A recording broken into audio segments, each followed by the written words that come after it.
Bonjour les amis, aujourd'hui dans cette vidéo je vais vous montrer et vous expliquer comment réaliser un rehaussement de cils avec un effet d'extension. Mais d'abord, voyons comment on obtient une nouvelle courbure des cils après un rehaussement de cils. Quelles sont les étapes clés qui influencent le résultat? Grâce au produit de rehaussement, nous pouvons modifier les liaisons habituelles dans le cheveu et les recréer dans une nouvelle position. C'est-à-dire que, en gros, nos cils étaient droits. Après l'action des produits, le premier produit détruit les liaisons dans le cheveu et le second les restaure dans une nouvelle position. Et donc, après le rehaussement, nos cils ne sont plus droits, mais ont désormais leur propre courbure. Et la forme exacte de cette courbure dépend du type de boudin utilisé. C'est-à-dire que cela peut donner un effet liftant prononcé dès la racine. C'est-à-dire que le cil part directement vers le haut dès la racine. Cela peut être une courbure plus douce et naturelle ou bien une boucle complètement arrondie. C'est précisément cela qui dépend de la forme du boudin. Il existe une grande variété de boudins et chaque marque a ses propres particularités. Les différences résident dans la forme, la géométrie du boudin, le matériau et l'adaptabilité anatomique. En réalité, il existe énormément de ces critères.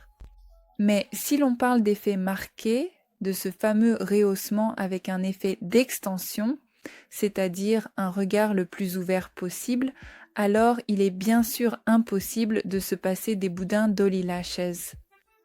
Pourquoi précisément Dolly? La raison numéro 1 pour laquelle j'adore tout simplement ces boudins, ce sont les coins externes, c'est-à-dire la façon dont les boudins travaillent avec les coins externes et la manière spectaculaire dont ils les relèvent.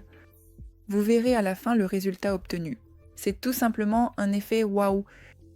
Ah, et grâce à sa forme particulière, Dolly relève de façon spectaculaire les coins externes. Car, remarquez-le bien, la zone la plus volumineuse et la plus grande du boudin se trouve précisément au centre, tandis que vers les coins externes et internes, le volume diminue progressivement. Autrement dit, le point de courbure descend encore plus bas, ce qui permet ainsi aux cils d'être relevés très haut, de manière très visible.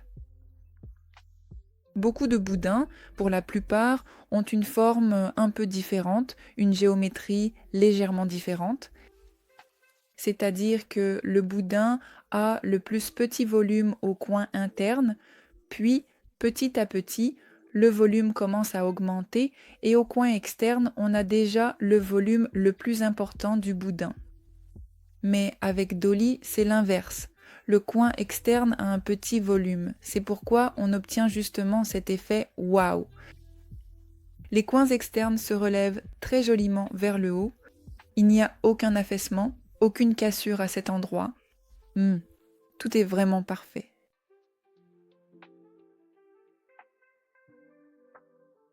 L'étape suivante, très importante après le choix du boudin pour obtenir justement un effet éclatant et réussi après la lamination des cils, c'est de bien travailler avec les produits. Parce que là où nous allons appliquer le produit, c'est là que les cils vont changer de forme. Autrement dit, le simple fait de coller le cil sur le boudin ne change rien. C'est précisément le produit qui agit sur les liaisons du poil et modifie ces liaisons dans la position souhaitée.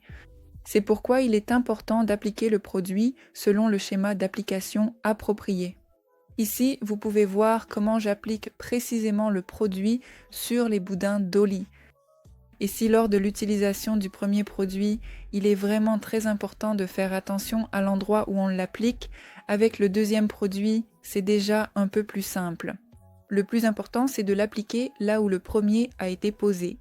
Mais il n'est plus nécessaire d'être aussi minutieux ou aussi précis, car la tâche principale a déjà été accomplie par le premier produit.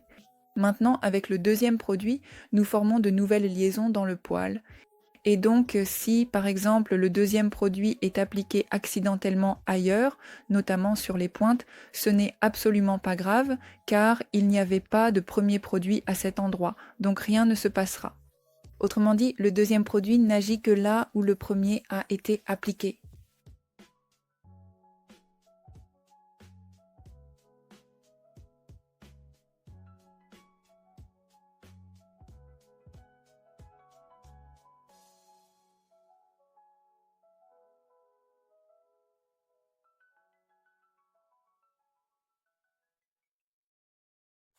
L'étape de la coloration a également une grande influence sur le résultat.